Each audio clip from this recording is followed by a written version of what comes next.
Pernikahan. Sebuah kata yang begitu akrab di telinga kita sejak muda. Kata yang identik dengan cinta, harapan, dan kebersamaan. Tapi, bagaimana jika kata itu datang lagi, bukan di usia 20 atau 30 tahun, melainkan di usia 70 tahun ke atas? Bayangkan, setelah bertahun-tahun menjalani hidup, menghadapi pahit manisnya pernikahan sebelumnya, membesarkan anak-anak, menghadapi perpisahan karena kematian atau perceraian, hingga menjalani hari-hari dalam kesendirian, tiba-tiba muncul sosok yang membawa kembali harapan akan kebersamaan. Seorang pria atau wanita yang datang, mengulurkan tangan, dan berkata, "Maukah kamu menghabiskan sisa usia senja ini bersamaku?" Bagi sebagian orang, ini terdengar romantis. Bahkan membangkitkan semangat hidup yang selama ini mungkin telah redup. Tapi, apakah keputusan untuk menikah lagi di usia senja selalu berakhir bahagia? Itulah pertanyaan yang harus dijawab bukan hanya dengan hati, tetapi juga dengan akal sehat dan pandangan ilmiah.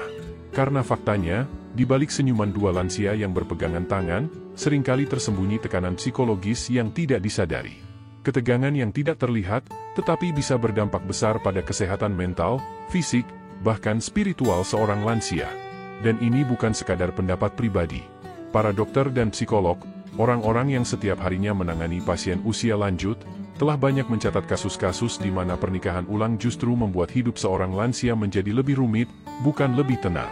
Lantas, kenapa ini bisa terjadi? Bukankah setiap orang berhak untuk bahagia, termasuk setelah usia 70 tahun? Bukankah pernikahan adalah bentuk kasih sayang yang tidak mengenal usia? Jawabannya, ya, benar. Setiap orang berhak untuk bahagia. Tapi kebahagiaan itu bukan hanya soal bersama siapa Anda hidup, tapi juga bagaimana Anda hidup. Dan hidup di usia senja berbeda. Setelah usia 65 atau 70 tahun, tubuh dan jiwa manusia memasuki fase yang sangat unik. Banyak hal berubah. Fungsi otak, hormon, daya tahan tubuh, sistem pencernaan, kekuatan otot kaki, bahkan cara kita memahami emosi dan perasaan pun berubah. Hal yang dahulu terlihat sederhana, kini bisa menjadi rumit. Misalnya, bagaimana cara Anda beradaptasi dengan rutinitas orang lain? Bagaimana Anda menyesuaikan makanan, waktu istirahat, atau minum obat dengan pasangan baru? Bagaimana jika ekspektasi Anda dan dia ternyata jauh berbeda? Dan yang paling penting, bagaimana jika luka emosional lama muncul kembali tanpa disadari? Inilah yang sering terjadi, dan sayangnya, tidak dibicarakan. Terlalu banyak lansia yang menikah lagi dengan keyakinan bahwa semuanya akan berjalan indah, seperti di film atau cerita anak muda. Padahal usia membawa tantangan tersendiri, baik secara fisik maupun mental. Dan jika kita tidak membahasnya secara terbuka, maka akan lebih banyak lansia yang kecewa, tertekan, atau bahkan sakit-sakitan setelah menikah ulang. Di video ini, kita akan membongkar secara mendalam, ilmiah, dan empati. Apa yang sebenarnya terjadi di dalam tubuh dan pikiran lansia saat mereka memutuskan menikah lagi? Bagaimana pendapat dokter dan psikolog tentang risiko psikologis yang sering tidak tampak dari luar? Apa saja faktor pemicu stres dan konflik emosional yang tersembunyi? Dan yang paling penting, bagaimana cara menghadapinya agar keputusan menikah kembali tidak menjadi sumber penderitaan? Video ini bukan untuk melarang Anda menikah lagi. Bukan pula untuk menakut-nakuti. Tapi untuk membantu Anda membuat keputusan yang lebih bijak, lebih sehat, dan lebih selaras dengan kebutuhan hidup Anda di usia yang sudah matang ini. Karena ingat, di usia 70 tahun ke atas, Anda bukan lagi anak muda yang bisa nekat, bisa sembuh sendiri, atau bisa kabur dari masalah. Di usia ini, keputusan yang Anda ambil harus membawa kedamaian, bukan drama. Harus menyehatkan, bukan membebani. Harus memperkuat iman dan kebahagiaan, bukan justru menimbulkan rasa lelah dan hampa yang baru. Jadi, jika Anda saat ini berusia 65 tahun, 70 tahun, atau bahkan lebih, dan sedang mempertimbangkan untuk menikah kembali, tonton video ini sampai selesai. Karena mungkin, inilah informasi yang akan menyelamatkan sisa hidup Anda dari keputusan yang terburu-buru. Dan jika Anda adalah anak atau cucu dari seorang lansia, maka bagikan video ini kepada mereka. Karena cinta sejati adalah saat Anda peduli, bukan hanya pada kebahagiaan luar, tapi juga kesehatan batin orang yang Anda sayangi. Selanjutnya, mari kita bahas apa yang sebenarnya terjadi pada tubuh dan otak lansia ketika mereka menikah lagi. Apakah ini baik? Ataukah berisiko? Apa kata dokter? Apa kata psikolog? Mari kita lanjut. Bagian 1. Fungsi otak hormon setelah usia 65. Setelah melewati usia 65 tahun, banyak perubahan besar yang terjadi dalam tubuh manusia. Tapi seringkali perubahan ini dianggap sepele atau bahkan tidak disadari, padahal dampaknya sangat besar, terutama jika seseorang memutuskan untuk mengambil langkah besar seperti menikah kembali. Pernikahan adalah keputusan emosional, sosial, dan spiritual. Namun, tanpa pemahaman terhadap kondisi tubuh dan pikiran sendiri, keputusan ini bisa membawa lebih banyak tekanan dibanding kebahagiaan. Mari kita mulai dari tempat yang paling penting, otak Anda sendiri. Tahukah Anda bahwa kemampuan otak untuk memproses emosi dan membuat keputusan akan mengalami penurunan seiring usia? Penelitian ilmiah menunjukkan bahwa setelah usia 60 tahun, otak mulai kehilangan jaringan saraf, neuron, secara bertahap. Bagian otak yang bertanggung jawab atas regulasi emosi, seperti amigdala dan korteks prefrontal, tidak bekerja seefektif dulu. Akibatnya, lansia menjadi lebih rentan terhadap stres, perasaan kesepian, dan kecemasan. Dalam konteks pernikahan ulang, ini menjadi sangat penting. Kenapa? Karena pernikahan bukan hanya soal cinta, tapi juga soal toleransi, kompromi, dan kemampuan untuk menghadapi konflik secara sehat. Jika otak sudah tidak sefleksibel dulu, konflik kecil bisa terasa sangat besar. Hal-hal sepele bisa jadi sumber stres luar biasa. Padahal, stres yang berulang pada lansia dapat memicu gangguan kesehatan seperti tekanan darah tinggi, gangguan tidur, hingga depresi. Lalu, mari kita lihat perubahan hormonal. Pada pria, produksi testosteron menurun secara perlahan. Hormon ini tidak hanya berperan dalam fungsi seksual, tetapi juga dalam regulasi mood, energi, dan kepercayaan diri. Pria lansia yang menikah lagi seringkali merasa tertekan jika tidak mampu memenuhi ekspektasi pasangan dalam hal fisik. Di sisi lain, wanita lansia yang telah melewati menopause mengalami fluktuasi hormon estrogen dan progesteron yang sangat besar. Akibatnya, emosi menjadi tidak stabil, dan muncul gejala seperti cepat marah, mudah lelah, atau cemas tanpa sebab jelas. Bayangkan dua individu dengan kondisi hormonal seperti ini hidup bersama. Jika tanpa kesadaran dan penyesuaian, konflik bisa muncul dari mana saja. Dari soal makanan, jam tidur, minum obat, hingga masalah sosial seperti campur tangan anak atau cucu dari masing-masing pihak. Kemudian kita masuk ke perubahan fisik. Setelah usia 65, daya tahan tubuh menurun. Tulang menjadi lebih rapuh, otot lebih lemah, keseimbangan terganggu, dan sistem kekebalan tubuh tidak sekuat dulu. Hal ini memengaruhi aktivitas harian secara langsung. Misalnya, berjalan kaki terlalu lama bisa membuat lutut nyeri, berdiri terlalu lama saat memasak bisa bikin punggung sakit, atau duduk terlalu lama saat ngobrol dengan pasangan baru bisa membuat pinggang pegal. Ini tampak sederhana, tapi jika pasangan tidak memahami keterbatasan masing-masing, maka hal ini bisa menimbulkan konflik, kekecewaan, atau bahkan rasa bersalah. Tidak hanya itu, pola makan lansia juga harus disesuaikan. Banyak lansia memiliki kondisi khusus seperti diabetes, hipertensi, kolesterol tinggi, atau gangguan ginjal. Makanan yang dulu biasa disantap bersama pasangan lama, belum tentu cocok lagi di usia ini. Jadi, jika pasangan baru memiliki pola makan berbeda, maka adaptasi harus dilakukan. Tapi seringkali, perbedaan ini justru menjadi sumber pertengkaran kecil. Kok kamu makan ini? Itu tidak sehat. Saya sudah biasa makan begini. Dan terakhir, mari kita bicara soal psikologis mendalam. Setelah usia lanjut, manusia memiliki kebutuhan yang lebih besar akan ketenangan, kejelasan peran, dan stabilitas emosi. Jika pada masa muda kita masih suka mencari pengalaman baru, di usia 70 tahun ke atas, kita lebih mendambakan kedamaian batin. Menikah ulang bisa memberi harapan baru, tapi juga bisa membuka luka lama. Terutama jika dalam pernikahan sebelumnya ada trauma atau kesedihan yang belum selesai. Menikah lagi bisa memicu memori-memori itu. Contohnya, ada lansia yang pernah kehilangan pasangan karena sakit parah, lalu menikah lagi. Namun, ketika pasangan baru batuk-batuk atau mengalami gejala mirip, rasa cemas dari masa lalu muncul kembali. Ini sering tidak dibicarakan secara terbuka, karena dianggap hal sepele. Padahal beban mental seperti inilah yang diam-diam melemahkan kebahagiaan dalam pernikahan kedua. Jadi pertanyaannya adalah, apakah tubuh dan pikiran Anda siap untuk pernikahan ulang? Karena di usia senja, Anda tidak hanya menikah dengan seseorang. Anda juga harus menikah dengan kondisi tubuh Anda sendiri. Dengan hormon Anda yang sudah berubah. Dengan sistem imun Anda yang melemah. Dengan memori masa lalu yang belum tentu sembuh. Dengan tubuh yang butuh istirahat lebih, bukan drama baru. Itulah kenapa sebelum memutuskan menikah lagi, Anda harus bicara dengan dokter, bicara dengan psikolog, dan yang paling penting, jujur dengan diri sendiri. Pernikahan bukan soal usia. Tapi pernikahan di usia 70 tahun bukan lagi sekadar soal cinta. Ini soal tanggung jawab terhadap diri sendiri dan kesehatan Anda. Karena jika Anda tidak siap, maka bukan hanya Anda yang akan menderita, tapi juga pasangan Anda, anak-anak Anda, dan kehidupan Anda yang seharusnya bisa lebih tenang, justru menjadi lebih rumit. Jadi, pikirkan matang-matang. Tubuh Anda berbicara. Dengarkan baik-baik. Mari kita lanjutkan.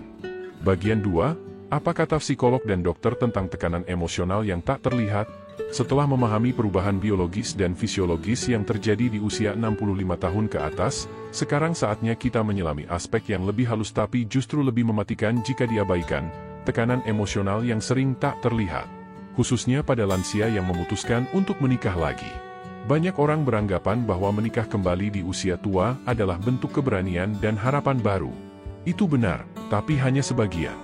Di balik senyuman di pelaminan dan ucapan, "Selamat menempuh hidup baru," ada riak-riak perasaan yang seringkali tidak terlihat oleh mata orang sekitar, bahkan tidak disadari oleh sang lansia itu sendiri.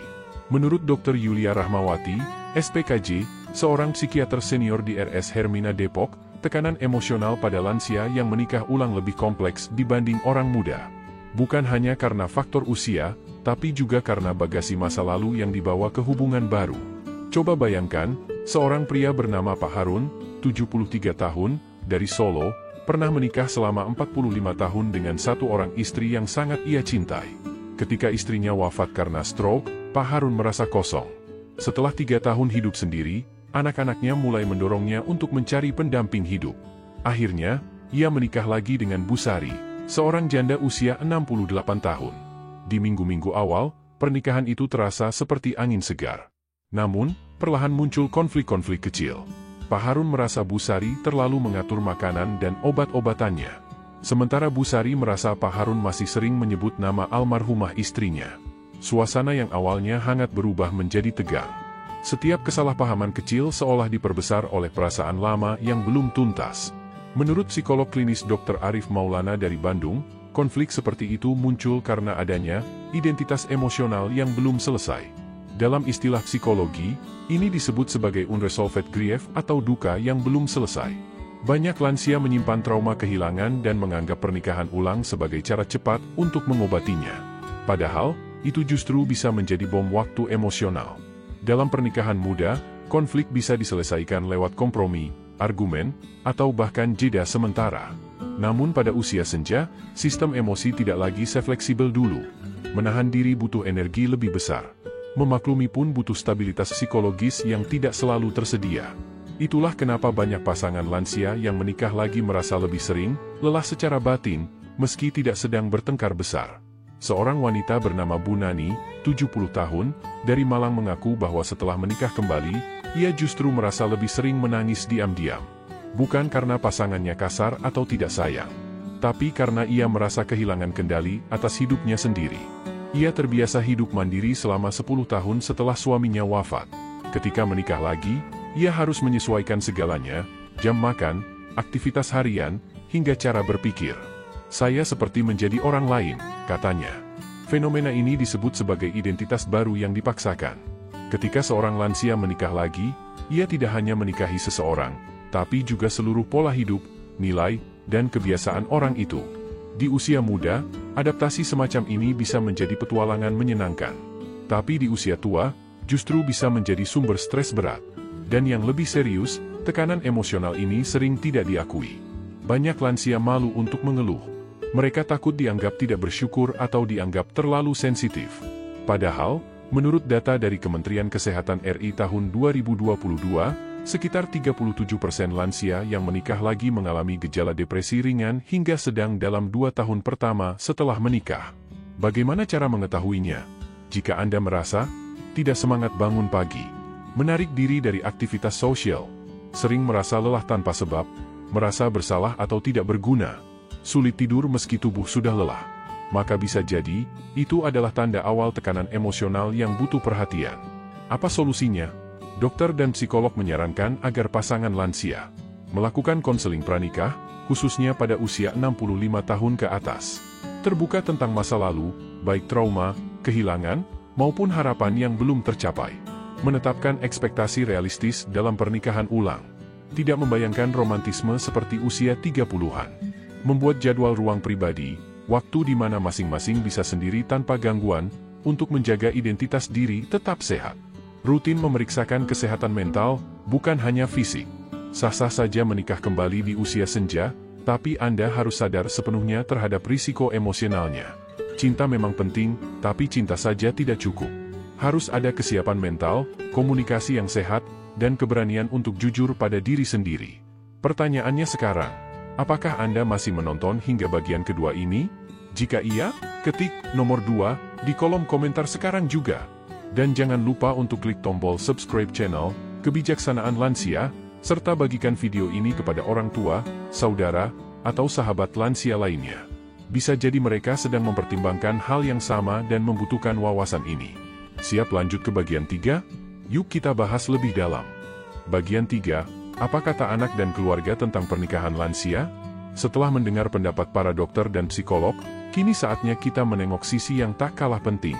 Apa sebenarnya pandangan anak-anak dan keluarga ketika orang tua mereka memutuskan untuk menikah kembali di usia senja? Topik ini jarang dibahas secara terbuka. Banyak orang berpikir bahwa keluarga akan mendukung apapun keputusan orang tua. Tapi kenyataannya, tidak selalu semudah itu. Mari kita mulai dengan kisah Ibu Fatimah, 68 tahun, dari Padang. Setelah 12 tahun menjanda, ia memutuskan untuk menikah kembali dengan seorang duda berusia 70 tahun. Keputusan ini ia ambil setelah merasa kesepian dan merasa hidupnya terlalu sepi. Namun, yang tidak ia duga adalah penolakan keras dari anak bungsunya, Dimas, 34 tahun. Dimas menganggap bahwa ibunya terlalu tua untuk menikah lagi. Ia khawatir akan ada perebutan warisan, konflik keluarga baru, dan merasa seolah-olah sang ibu mengkhianati kenangan almarhum ayahnya. Dalam sebuah sesi konseling keluarga, Dimas mengatakan, "Saya merasa ibu tidak menghargai ayah. Kenapa di usia seperti ini masih ingin menikah lagi? Bukankah lebih baik fokus ibadah dan cucu saja?" Reaksi seperti Dimas ini ternyata tidak langka. Menurut Dr. Amalia Putri, psikolog keluarga dari Universitas Airlangga, banyak anak dewasa yang mengalami konflik batin antara ingin membahagiakan orang tua, namun juga merasa tidak siap menerima realitas bahwa orang tua mereka memiliki kehidupan pribadi setelah ditinggal pasangan sebelumnya. Ini adalah bentuk psikologi child resistance yang sering muncul pada keluarga Indonesia.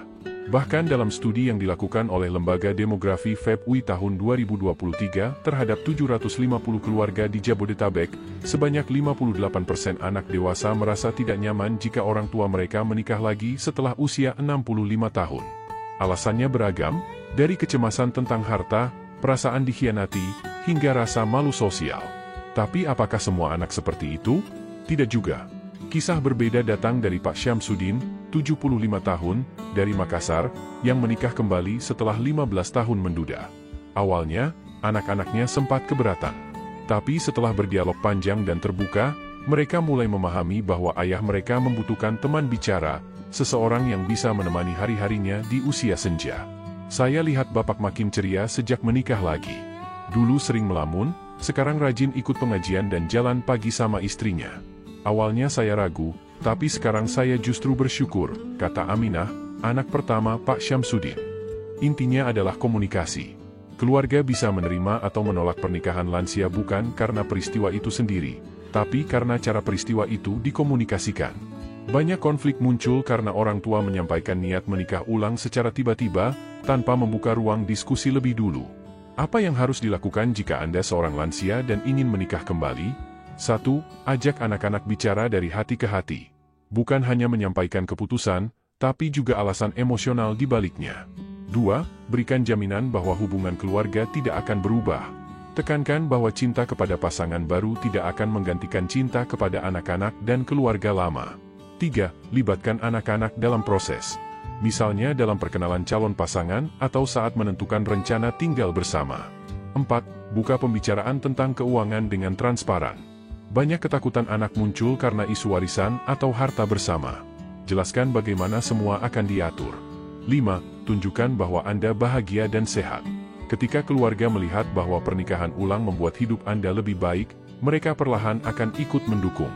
Sebaliknya, jika Anda adalah anak yang orang tuanya ingin menikah kembali, ingatlah satu hal, mereka juga manusia yang ingin dicintai. Usia tidak mematikan perasaan. Lansia tetap bisa merasa kesepian, tetap bisa merasa jatuh cinta, dan tetap butuh teman hidup. Anda tidak harus setuju, tapi cobalah untuk mengerti. Pernikahan di usia senja memang bukan keputusan kecil. Tapi bukan juga alasan untuk menolak kebahagiaan. Yang dibutuhkan adalah kebijaksanaan dari dua generasi orang tua yang jujur dan terbuka, serta generasi anak yang mau mendengar dan memahami. Di akhir bagian ini, mari kita tanyakan pada diri kita. Jika orang tua Anda memutuskan untuk menikah lagi di usia 70 tahun, apa yang akan Anda lakukan? Mendukung, atau menolak diam-diam?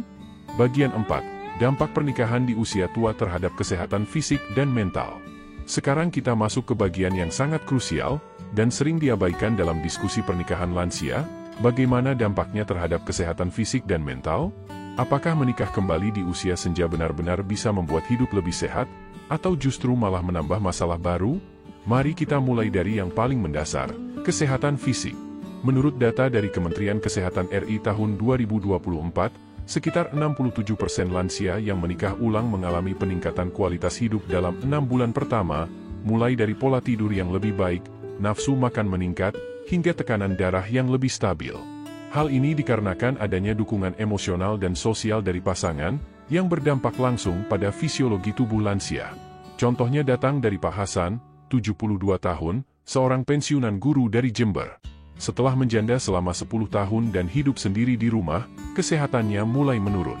Ia mulai sering lupa, nafsu makan berkurang, dan mengalami tekanan darah tinggi. Dulu saya sering pusing, makan seadanya, kadang tidak tidur sampai tengah malam. Sejak menikah lagi dengan Bu Ani, semua berubah. Ada yang ingatkan makan, ada yang ajak jalan pagi, saya merasa hidup kembali, ungkap Pak Hasan. Pak Hasan adalah satu dari sekian banyak lansia yang merasa lebih hidup secara fisik setelah memiliki pasangan kembali. Riset dari Universitas Indonesia juga mendukung ini, hubungan interpersonal yang harmonis di usia tua bisa mengaktifkan hormon oksitosin, yang sering disebut hormon kebahagiaan. Ini berdampak pada sistem imun, jantung, dan metabolisme tubuh. Namun, tidak semua cerita berakhir indah.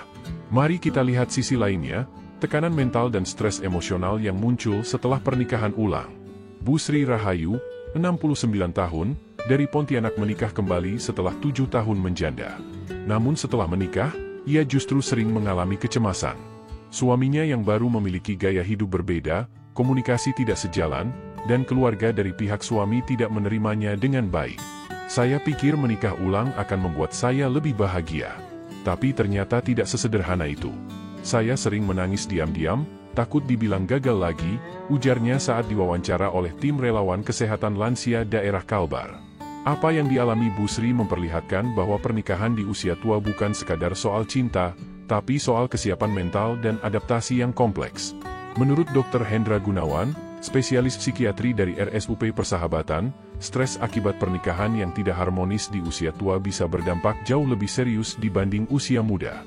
Di usia 70 tahun ke atas, sistem saraf sudah menurun. Kemampuan otak merespons stres juga melemah. Jika tidak ada dukungan psikososial yang memadai, bisa memicu depresi berat bahkan keinginan mengakhiri hidup, tegasnya. Jadi, bagaimana cara menikah ulang di usia tua agar sehat fisik dan mental tetap terjaga? Berikut 7 poin penting yang harus diperhatikan. 1. Periksa kesehatan lengkap sebelum menikah, termasuk fungsi jantung, tekanan darah, dan metabolisme. 2. Konsultasi dengan psikolog atau psikiater. Pastikan kondisi mental Anda stabil dan siap untuk hidup berdua kembali.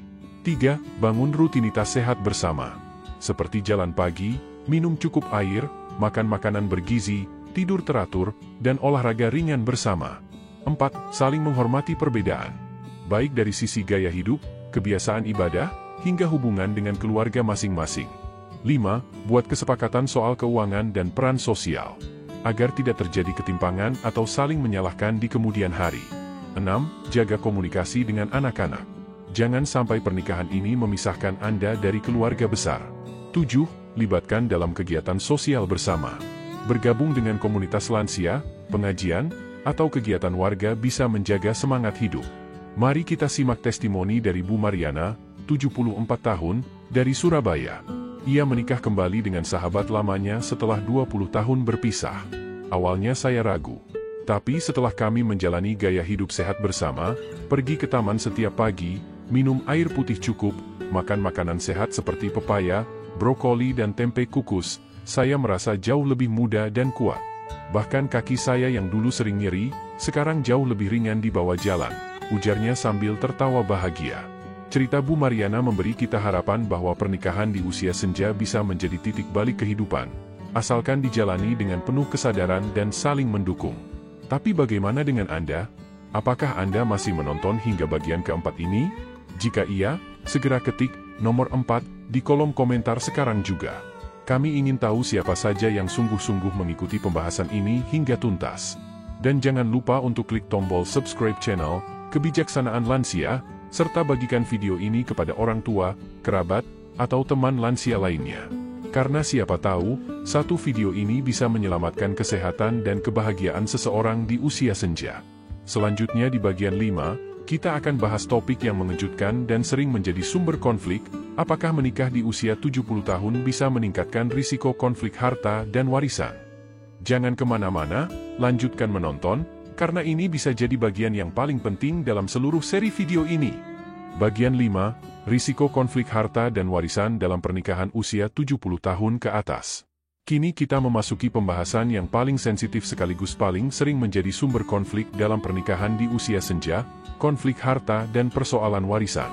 Banyak pasangan lansia berpikir bahwa cinta di usia tua itu cukup. Bahwa di usia setelah 70 tahun, urusan dunia seperti harta tak lagi jadi persoalan utama. Namun faktanya, urusan harta dan warisan seringkali menjadi pemicu konflik yang sangat serius, tidak hanya antar pasangan, tetapi juga dengan anak-anak dan keluarga besar. Mari kita mulai dengan satu kisah nyata yang penuh pelajaran. Pak Rohadi, 75 tahun, seorang pensiunan ASN dari kota Bandung, memutuskan menikah kembali setelah istrinya wafat 8 tahun sebelumnya. Ia menikah dengan Bu Rina, 68 tahun, seorang janda yang dikenalnya melalui komunitas lansia di masjid. Awalnya, pernikahan mereka tampak harmonis. Namun beberapa bulan kemudian, muncul masalah serius. Anak-anak Pak Rohadi mulai mempertanyakan kepemilikan rumah dan aset. Ayah tiba-tiba menandatangani dokumen hibah untuk ibu sambung kami. Kami tidak diajak bicara. Kami bukan menolak pernikahan ayah, tapi merasa tidak dihargai, ujar Rina, putri sulung Pak Rohadi. Masalah ini berkembang menjadi konflik terbuka yang membuat kesehatan Pak Rohadi menurun. Ia mulai enggan makan, tidak tidur nyenyak, dan tekanan darahnya melonjak. Menurut Dr. Lilis Marganingsih, Mars, pakar geriatri dan konsultan keluarga lansia, konflik harta dalam pernikahan usia senja lebih kompleks karena menyangkut emosi, sejarah keluarga, dan ketidakjelasan hukum waris. Banyak lansia lupa bahwa ketika menikah ulang, mereka membawa serta warisan masa lalu dan harapan masa depan. Jika tidak diatur dengan bijak, konflik pasti terjadi, tegasnya. Lalu, bagaimana cara agar pernikahan di usia senja tidak menjadi sumber masalah warisan? Berikut 6 langkah yang wajib dipertimbangkan. 1. Buat surat perjanjian pranikah yang sah. Tidak hanya untuk artis, tetapi juga penting untuk lansia agar hak masing-masing pihak jelas. 2. Libatkan notaris dan penasihat hukum. Jangan mengandalkan kesepakatan lisan, apalagi jika ada aset besar seperti rumah atau tanah. 3. Diskusikan dengan anak-anak sebelum menikah. Transparansi akan mencegah salah paham dan luka emosional di kemudian hari. 4.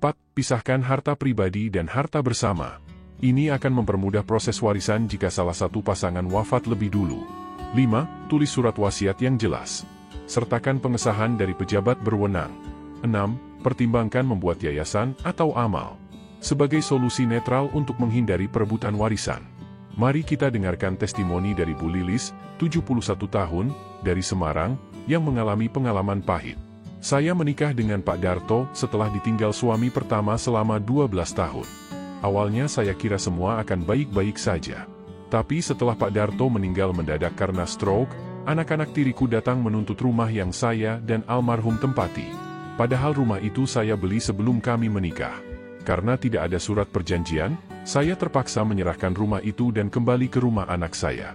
Rasanya sangat menyakitkan. Cerita Bu Lilis mengingatkan kita bahwa pernikahan di usia senja bukan hanya soal cinta, tapi juga soal perlindungan hukum dan kejelasan hak. Jangan sampai niat baik berujung petaka karena lalai mengatur urusan harta dan warisan. Kesimpulan dan penutup. Apa yang tak pernah dikatakan tentang menikah di usia 70 tahun ke atas? Sahabat lansia yang budiman. Setelah kita membahas begitu banyak sisi dari keputusan menikah kembali di usia senja, dari tekanan sosial, risiko psikologis, dampak kesehatan, hingga konflik warisan, kini tibalah kita pada bagian penutup. Namun, sebelum video ini berakhir, izinkan kami mengungkapkan sebuah twist yang mengejutkan, yang jarang dibicarakan secara terbuka bahkan oleh dokter, psikolog, atau tokoh agama sekalipun. Apa sebenarnya yang dicari seseorang ketika memutuskan untuk menikah kembali di usia 70 tahun ke atas? Apakah itu cinta sejati? Apakah karena kesepian? Atau justru karena ketakutan akan menghadapi kematian seorang diri?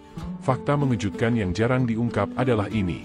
Banyak pernikahan di usia 70 tahun ke atas bukan dibangun karena keinginan akan kebahagiaan, tapi karena ketakutan. Ya, ketakutan. Takut kesepian. Takut merepotkan anak-anak. Takut meninggal sendirian tanpa ada yang memandikan, mengkafani, atau menguburkan. Takut kehilangan kendali atas hidup sendiri. Menurut hasil riset dari Pusat Psikologi Usia Lanjut Universitas Gadjah Mada, lebih dari 60% lansia yang menikah kembali menyatakan bahwa motivasi mereka bukan karena cinta, tapi karena ingin ada seseorang yang siaga merawat mereka jika sewaktu-waktu jatuh sakit atau lemah.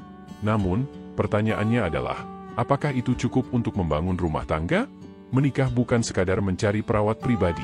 Menikah berarti menyatukan dua sejarah hidup, dua karakter, dua kebiasaan yang sudah terbentuk selama puluhan tahun. Ini bukan hal yang mudah. Mari kita lihat kisah nyata Pak Jamal, 76 tahun, dari Yogyakarta.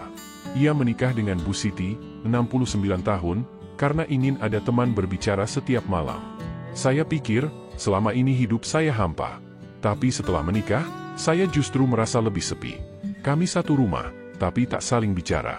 Kami berbeda dalam semua hal, cara makan, waktu tidur, bahkan tontonan TV saja bisa bikin ribut, ujarnya getir. Apa yang dialami Pak Jamal sejalan dengan pernyataan Dr. Alfian Nur Rahman, SPKJ, seorang psikiater senior di Surabaya. Ia menyatakan bahwa pernikahan di usia lanjut sangat rentan terhadap delusi romantik, yaitu harapan bahwa pasangan akan bisa langsung memahami kita tanpa komunikasi yang jelas. Banyak lansia membayangkan hidup akan indah seperti film drama, padahal kenyataannya justru penuh tantangan baru yang menguras emosi dan energi. Kadang, justru dengan tidak menikah ulang, seorang lansia bisa hidup lebih tenang, lebih damai, dan lebih sehat. Bukan berarti kita menentang pernikahan. Tidak, pernikahan adalah ibadah. Tapi jika landasannya adalah pelarian dari rasa takut, bukan kesiapan mental, fisik, dan spiritual, maka pernikahan bisa berubah jadi penderitaan. Lalu, bagaimana seharusnya sikap seorang lansia yang masih ingin dekat dengan seseorang? Bangunlah komunitas lansia sehat dan aktif, yang saling mendukung tanpa tekanan relasi rumah tangga. Jalin persahabatan yang bermakna tanpa harus selalu berakhir di pelaminan. Fokuslah pada aktivitas spiritual, memperdalam hubungan dengan Tuhan dan mendekatkan diri pada akhirat. Dan yang paling penting, komunikasikan perasaan Anda kepada anak dan keluarga. Banyak masalah selesai hanya dengan saling mendengarkan. Sahabat lansia, di usia senja ini kita semua harus belajar satu hal penting. Jangan membuat keputusan besar hanya karena rasa sepi. Karena bisa jadi, sepi itu hanya butuh didengar, bukan dinikahi. Itulah pesan besar yang ingin kami sampaikan dari video ini. Jika Anda sudah menonton hingga akhir, kami ingin tahu siapa saja yang benar-benar peduli dan merenungkan isi video ini. Maka kami mohon, ketik di kolom komentar, "Saya lansia yang bijaksana." Klik tombol like sekarang juga, sebagai tanda dukungan Anda terhadap edukasi lansia. Subscribe channel, Kebijaksanaan Lansia, untuk mendapatkan video inspiratif dan edukatif lainnya. Bagikan video ini ke grup keluarga, komunitas lansia, dan media sosial Anda, karena bisa jadi, satu klik dari Anda menyelamatkan masa tua seseorang dari keputusan yang salah. Terima kasih telah bersama kami dari awal hingga akhir. Sampai jumpa di video selanjutnya.